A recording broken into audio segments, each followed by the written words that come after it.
Welcome to the John Bontrager pregame show, and standing here in the Hall of Excellence a few hours before the Final Four semi-state matchup with Ben Davis, coach, and only 4 teams remain.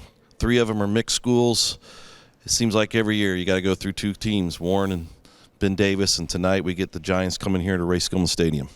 Yeah, the MIC has a good showing in the Final Four after what the media sort of beat us up all year, but they don't realize we're playing each other, so someone's got to win and someone's got to lose.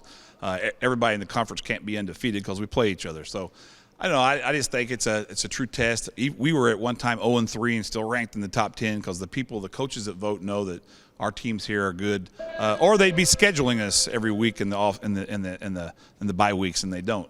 So real proud of our conference and real proud of the situation that we have here tonight at Ray-Skillman Stadium. We get a chance to go after our 5th semi-state championship versus the mighty Ben Davis Giants. Been down that path a few times with them. Actually, we're 3-2 in the semi-states with Ben Davis, so I got a little mojo going there. You know, you look at the game that was played in early September, and a lot of people talk about it, but the truth is we had a lot of guys that are playing now that never played in that game. We had guys played in that game that aren't playing now, and you know, they've certainly improved. Gibson, their quarterback's done a really good job both running the ball and passing the ball. They've opened up things, but we're a completely different looking team than what we were those weeks ago.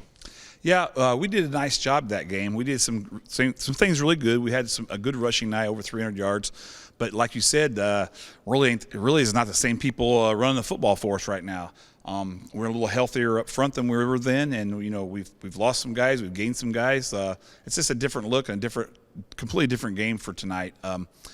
Ben Davis is greatly improved. They proved that by going out and beating Warren and beating Carmel. They're very much deserving to be here. It's a very tough opponent in a semifinal game. It's like a state championship situation. So we've had to play like a state championship three weeks in a row. So you know, that's just the way it is in our bracket. But Ben Davis is a much improved team. Their quarterback is a warrior. He's a fighter, and he can do anything. He can run. He can throw. Obviously, their defensive line's amazing. Got great size, great speed everywhere. It's a team that you would think would be in a Final Four game. So, you know, nothing that we haven't seen before, but we're a little different. We're a lot different, and they're a little bit different. So it's just like another whole complete game. Both programs rich with tradition. What when you go into a game like this, and you've been in plenty of them, what is the key? What do you have to do or not do tonight? Well, over 20 years of playing in these games, I think we've played in like 15 of them. So we have experience. Maybe not these kids, but neither do their kids. The big thing is turnover.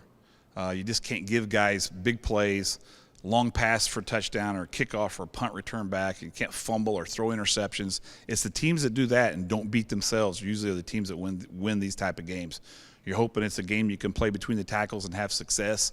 But even there, you still have to get a big play somewhere. And we got to find a spot, you know, on defense. Last time we had a big play, and on offense we had a couple big plays. That's hugely important. And secondly, it's getting out of that first quarter. You don't have to win the game in the first quarter, just don't lose it in the first quarter. Our call-ins this week come in from 2 of your favorites, Scott McCoy and Paul Bennett. And, of course, putting them together is a dangerous combo. But they are begging me to ask you, what does dilly-dack mean? I thought we've already covered this. That's when someone goes into your office and steals your britches, and you didn't let them. So if they dilly-dack your britches, your rain britches. And I know one of those guys out there has got my rain britches, so I wish they'd bring them back. It's been a cold winter without them. Paul Bennett getting on those sidelines this year, he's just changed everything. He steals stuff all the time from you coaches. It's just not right. Yeah, I had to inform him there was no texting allowed on the sidelines at Warren Central last week. Next time I'm going to take his phone like I would my son. Well, listen, it should be a great crowd tonight. I know we're on break as the Thanksgiving break comes around. Good luck. Let's get a full jam-packed stadium, and hopefully we get a good one so we can celebrate next week and have a great Thanksgiving. Well, like someone said in the paper this week, if you're still playing football now, you got to be good. These Trojans were 0-3 and now come all the way back to the semi-state. Very proud of this team, very much improved, maybe the most improved team I've ever had in my life. They're resilient. They're tough. We are very deserving of this game. We've worked hard for this game. Now we need your help. Everybody come out tonight at Ray-Skillman Stadium in a beautiful night. It'll be a little bit cold, but that's good football weather. And come out and cheer the Trojans on. Go Trojans. Beat Ben Davis.